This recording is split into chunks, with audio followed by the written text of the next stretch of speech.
Kągi nusprendžiau parduoti šitą jėgainę. Ne dėl to ten, kad kažkas blogai neveikia. Patys matėt, kokie parodymai, kaip dirba, kaip sukasi, kaip prie mažesnio, prie didesnio vėjo. Ką matėm maksimumą iš jos. Paprasčiausiai noriu parduoti vien dėl to, kad reikia didesniem projektam. Bus šitam projektui skirtas lėšos, kaip sakant, nes reikia ir magnetus supirkti. Reikia viską gaminti, daryti. O dėl savęs mažesnė aš, kaip sakant, bet kada pasidarysiu, bet norisi greičiau paleisti šitą didžiąją jėgainę. Reikia ir stulpą statyti, bokštą, kaip sakant, jei tai visur reikia lėšų. Reikės dar kontrolerio antro, tai dėl to nusprendžiau parduoti mažąją. Čia žmonių užsakymai guli. Irgi jau į pabaigą, greitai dažysim, surinkinėsim. Tai ką noriu parodyti. Na, matė čia viską. Šiandien vėjelis tik tais 3 metriukai. Akumuliatoriai pilni. Dalis eina į akumuliatorius, dalis į balastą. Na, bet, žodžiu, nuo 3 metrų pradeda krovimas, nuo 2,8 kažkur. Tai šiandien taip ir dirba, nes vėjas labai mažas, bet parodymus matėt, tai dar įkelsiu kitus video, senesnius, kur buvo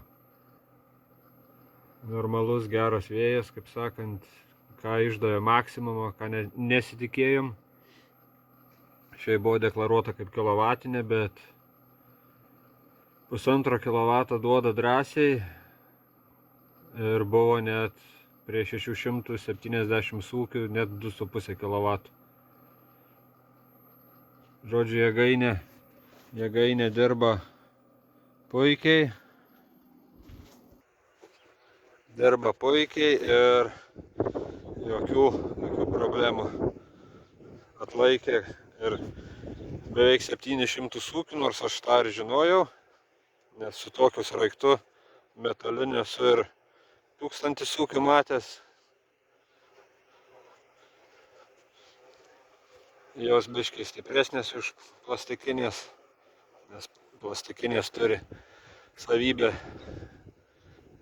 trukinėti, kaip sakant, mikroįtrūkimai. Na, aišku, nieko nėra amžina, metalas taip pat, kaip sakant, rūdyja, bet, kaip minėjau, ten padaryta iš nerūdyjančio plieno, lonžeronas, pati skarda cinkuota, dažyta, kniedės irgi nerūdyjančio plieno, viskas nudažyta, nulakuota.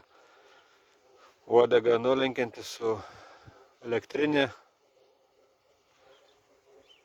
Tai vat ką domina, rašykit asmeniškai.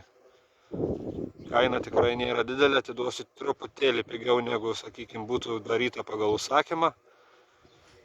Nedaug pigiau, bet pigiau. Tai vat kam įdomu, rašykit, susitarsim, nuleisiu, nuimsiu ir galėsit pasiimti.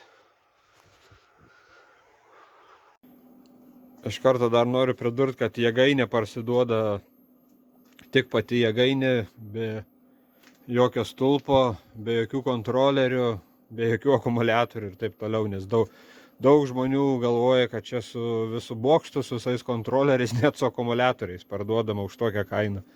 Tai nejuokaukit, iš karto pasakau, kad jėgainė yra tik jėgainė.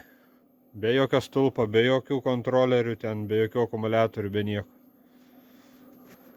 Kad nemaišytumėt ir bereikalingai, kaip sakant, neklausinėtume tokių dalykų. Kokia komplektacija. Komplektacija tokia: jėgainė, sraigtas, kabinat ant savo stulpo, nusiperkat kažkokį kontrolerį, aišku, rekomenduoju pirmiausiai vietoj šitą, antroje vietoj juodą tokį, kur turėjau, Na, paskui dar yra amerikonų ir toliau visas kiniškas šūdas, kurio nerekomenduoju. Įdėsiu, žodžiu, dar nuotraukas, kitus video, kaip dirbo jėgainė, ką išdavė, screenshotus ten padarytus iš programėlės. Ir ką domina, kreipkitės. Galėčiau tada netgi dar tiesa variantas keisti į akumuliatorius. Į automobilinius akumuliatorius. Jeigu tokie būtų, tai iš vis būtų labai super. Nes čia pas mane buvo kažkada 20 kW, liko tik 4. Dėl tam tikrų priežasčių, tai viskas yra man sujunginėta, aš tik tais dedu ir pasijungiu, tai būtų super. Aišku, galima ir kitus siūlyti akumuliatorius. Dar domintų variantas, arba pardavimas, arba keitimas į akumuliatorius.